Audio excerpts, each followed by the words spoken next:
சீதா, சீதா, மாமா, அத்தை, சீதா எங்க? அவளுக்கு என்னாச்சு? சீதா நல்லா இருக்கா மாப்ள, அவளுக்கு ஒண்ணும் இல்ல. என்னது? ஒண்ணு இல்லையா? அப்படின்னா சும்மா டைம் பாஸ் பண்ணவா அந்த ஹாஸ்பிடல்ல வந்து தங்கியிருக்காவ? யார்கிட்ட கதை விடுறீங்க?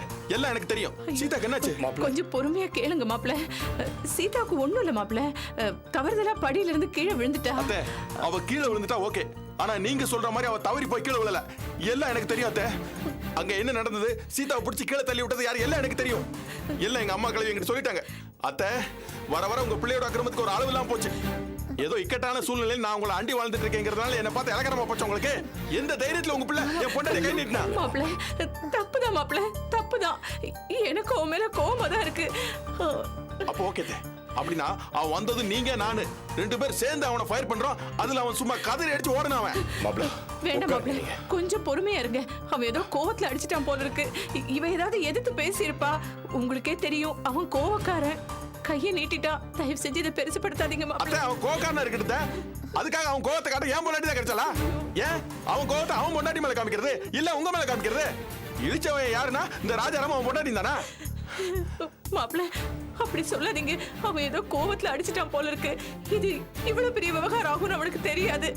தெரிஞ்சா பதறி போய் ஓடி வருவான். யாருக்கு வேணா அவன் அக்கறை வரட்டும், நான் அவனை பேசிக்கிறேன். ஐயோ, தயவு செஞ்சு கொஞ்சம் ஹலோ, பொறுமையா இருங்க. இது ஹாஸ்பிடலா சந்த கடையா? இப்படி கத்துறீங்க? சாரி, பேஷண்ட் டிஸ்டர்பா இருக்காது? ஒண்ணு இல்லம்மா, இனிமே சத்தம் போட மாட்டோமா. அமைதியா இருங்க. மாப்ள, உட்காருங்க மாப்ள. நீங்களும் உட்காருங்க. உட்காருங்க. கவலைப்படாதீங்க மாப்ள. என்ன மாமா இதெல்லாம்? பிள்ளையரப்பா, தெய்வமே காப்பாத்து. மாப்ள, டென்ஷன் ஆகாதீங்க. கவலைப்படுற அளவுக்கு ஒண்ணும் இல்லைன்னு டாக்டர் சொல்லியிருக்காரு. அட போங்க மாமா.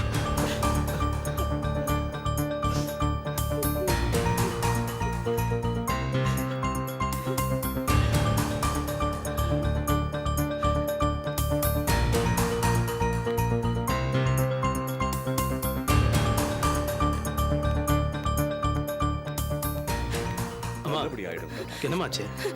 டேய் பாஸ்கரா, என்னடா இதெல்லாம்? என்ன திமிர்றா உனக்கு? நீ எப்படிடா என் பொண்டாட்டி மேல கை வைக்கலாம்?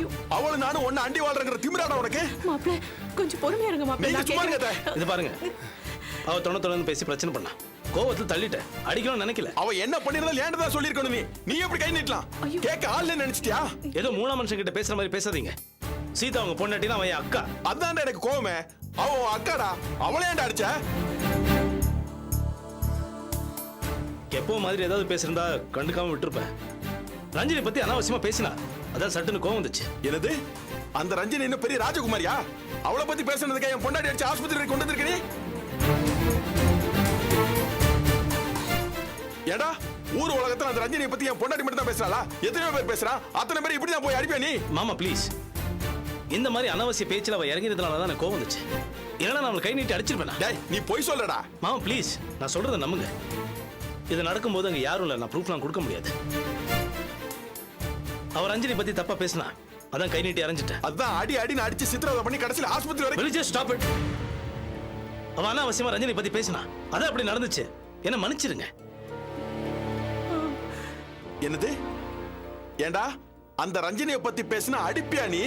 இப்ப நான் பேசுறேன்டா, அறா பாப்போம். அந்த ரஞ்சினி ஒரு குடி கிடைக்கிற கழுத, கட்டினவனை விட்டுட்டு கண்டவனோட ஊர் மேல கேசிங்கிற எங்க என்ன அறா பாப்போம்.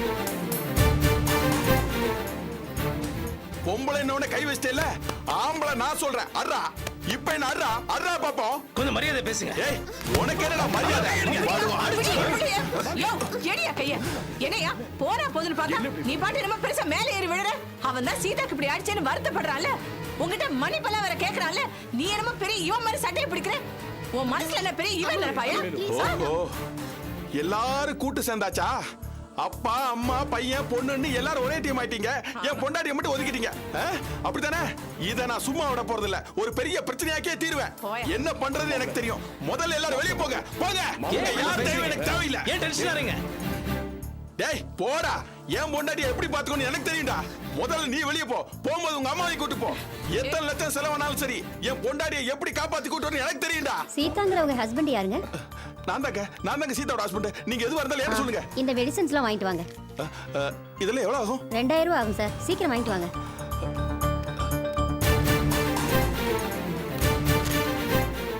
இந்த வெட்டி பேச்சுக்கெல்லாம் எந்த குறைச்சலும் இல்லை. வாங்க மாப்பிள்ள, வாங்க வாங்க. டென்ஷன் ஆகாம உட்காரு, வாங்க. ஒன்றும் குறைச்சல் இல்லை. கவலைப்படாம இருங்க மாப்பிள்ள. இன்னும் கொஞ்ச நேரத்துல பாருங்களேன், சீதாவுக்கு எல்லாம் நல்லபடியா ஆயிடும்.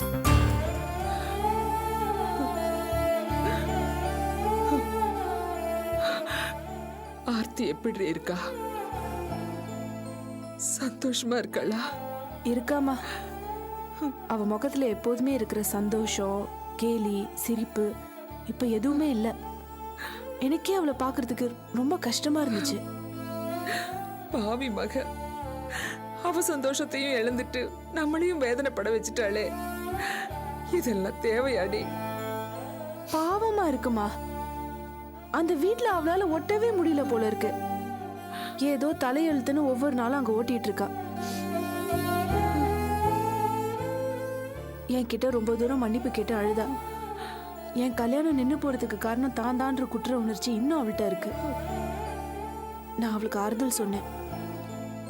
உன் மேல எனக்கு எந்த கோவம் இல்லைன்னு சொன்னப்ப அவ அழுதுட்டா. அம்மா, இந்த தீபாவளிக்கே அவளுக்கு நம்ம வீட்டுக்கு வரணும்னு ரொம்ப ஆசைமா. எனக்கு கூட அவளை கூட்டிட்டு வரணும்னு ரொம்ப ஆசைதாண்டி. இது அவளுக்கு தலை தீபாவளி வேற. ஆனா அபிய நினைச்சாதான் அவ பேச்சு ஆரம்பிச்சாலே எரிஞ்சு எரிஞ்சு விழுறா. அவகிட்ட எப்படி எப்படி இத சொல்லி சம்மதம் வாங்குறது?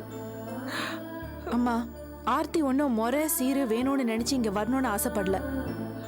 2-3 நாள் பழையபடி நம்ம வீட்ல இருக்கணும். உன் மடியில தூங்கணும். என்கிட்ட வம்புக்கு இழுக்கணும். உன் கையால ஒரு வாய் சாப்பிடணும். மாமா மனோகர் கிட்ட கிண்டல் பண்ணி சண்டை போடணும். இப்படிலாம் சின்ன குழந்தை மாதிரி ஆசைப்படுறா. அவ கேட்கும் போது உண்மையிலே ஒரு சின்ன குழந்தை ஆசைப்பட்டு கேட்கிற மாதிரி இருந்தது. எனக்கு ரொம்ப கஷ்டமா போச்சுமா. ஏமா, அவளுக்கும் இதானம்மா வீடு. அவளுக்கு இங்க வரதுக்கு உரிமை இல்லையா? உண்மைதாண்டி. ஆனா இது அபிகிட்ட சொல்ல முடியுமா? சொல்லு. பார்வையிலேயே நம்மளை சுட்டிட மாட்டாளா? அவன் மனசு ஏன் தான் இப்படி பாரு மாதிரி இறங்கி போச்சுன்னு தெரியல. சின்ன பொண்ணு கிட்ட போய் சரிக்கு சரி மல்லுக்கு நிக்கிறா. ஏமா, அபியக்கா சைட்லயும் நியாயம் இருக்கே. ஆனா ஆர்த்திய பார்க்கவும் பாவமா இருக்கு. எடுத்து சொல்லணுமா? சொல்ற விதத்துல சொன்னா கண்டிப்பா. உள்ள போ. வாக்கா. என்ன உடம்பு சரியில்லையா? ஒன்றும் இல்லை. என்ன டயர்டா இருக்க? ரொம்ப வேலையா? ஆஃபீஸில் பல வேலை, பல பிரச்சனை. ஓ. மா, இது வரேம்மா.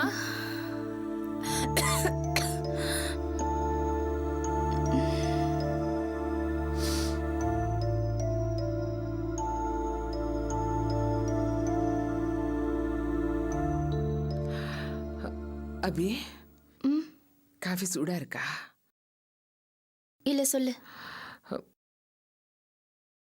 அபி, வித்தியாசமா எடுத்துக்காதே. ஆர்த்திய தலை தீபாவளிக்கு நம்ம வீட்டுக்கு கூப்பிடலாமா?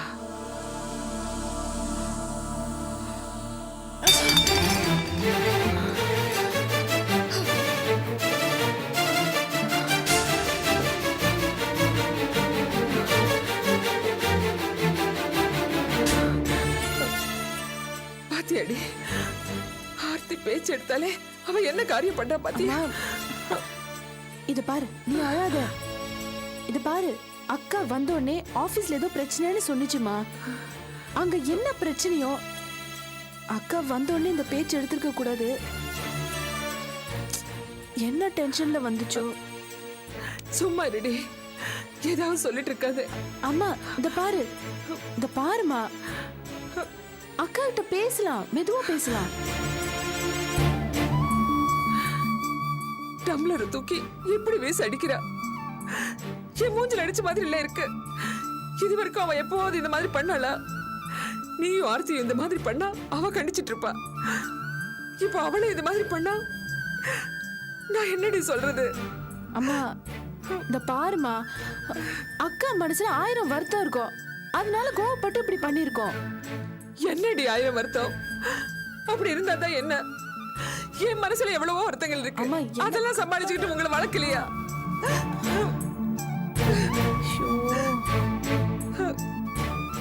இது பாருமா, உன் வாழ்க்கை முறையும் காலமும் வேற.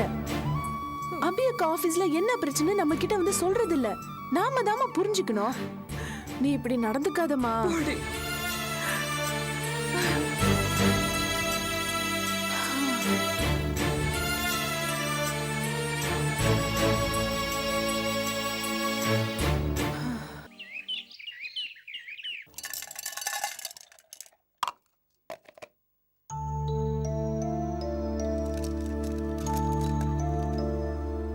நீ கொடுத்து அனுப்பின காஃபி ஃபுல்லா குடிச்சிட்டேம்மா.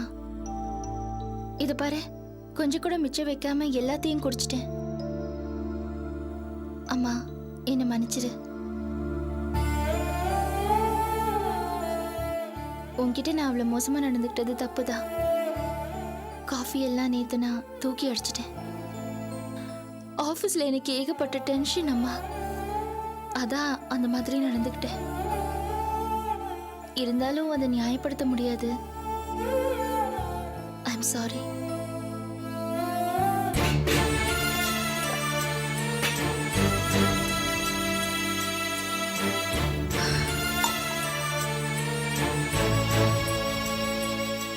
ஐ எம் சாரிம்மா.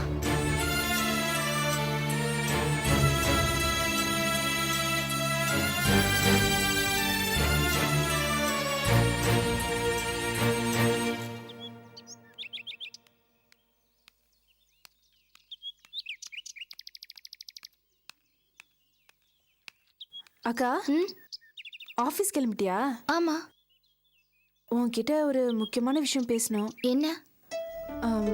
மனோ அவன் ஃப்ரெண்டு கிட்ட 2000 ரூபாய் பணம் வாங்கியிருக்கான், அதை திரும்பி தரணுமா, வீட்டுக்கு வந்து கேட்டான். இவன் எதுக்கு 2000 ரூபாய் கடன் வாங்கினா? என்னடா மனோ, புதுசா இருக்கு? அக்கா அது அக்கா அவனை திட்டாத. என் கல்யாண டைம்ல வேன் பேசணும், அப்போ கொடுக்கறதுக்கு பணம் இல்லாதனால அவன் ஃப்ரெண்டு கிட்ட வாங்கி கொடுத்துருக்கான். ஆமாக்கா, கல்யாணம் முடிஞ்சு எல்லாருக்கும் செட்டில் பண்ணுறப்ப அவனுக்கு கொடுத்துடலான்னு பார்த்தேன். அதான் கல்யாணமே நின்று போய் எல்லாம் கொலாப்ஸ் ஆயிடுச்சு இல்லை, அதனால தான் கொடுக்க முடியல. அவன் வேற இப்பவே வேணுங்கிறான். சரி, எதுவா இருந்தாலும் முன்னாடியே சொன்னாதானே ஏற்பாடு பண்ண முடியும். அவன் வீட்டுக்கு வந்து கேட்குற வரைக்கும் ஏன் வாய மூடிட்டு இருக்கணும்? இப்போ திடீர்னு என்கிட்ட கேட்டா நான் எப்படி பணத்தை புரட்ட முடியும்? நான் என்ன பணத்தை கையில வச்சுக்கிட்டு அலையிறேன்? அக்கா, நீ உன் ஆபீஸ்ல ஒரு 10,000 ரூபாய்க்கு லோன் கேள, நம்ம இந்த கடனோட சேர்த்து மத்த சில்லற கடனையும் அடைச்சிடலாம்ல. என்னடி லோன் அது இதுன்னு அறிவிக்கிட்டு தரமா பேசுற? ஆபீஸ்ல லோன் போடுறதுனா என்ன விளையாட்டு நினைச்சிட்டு இருக்கியா? அதுல 1000 பிரச்சனை இருக்கு. தெரிஞ்சா யோசனை சொல்லு, அப்படி இல்லைன்னா முட்டாள்தனமா பேசாத, புரியுதா?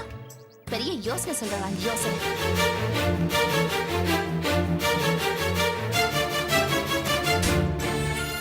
என்னடி இப்படி சத்தம் போட்டு போறா? இப்பதான் என்கிட்ட அமைதியா வந்து நேத்து நடந்துகிட்டதுக்கு மன்னிப்பு கேட்டா, இப்ப இப்படி சத்தம் போட்டு போறா? நீ அவகிட்ட ஏதாவது சொன்னியா? இல்லம்மா, மனோ கொடுக்க வேண்டிய 2000 ரூபாய் கடனை பத்தி சொன்னேன். அதுக்காக ஆபீஸ்ல ஒரு 10,000 ரூபாய்க்கு லோன் கேளேன்னு சொன்னேன். அதுக்கு ஏன் இப்படி கோவப்பட்டுச்சுன்னு எனக்கு புரியல.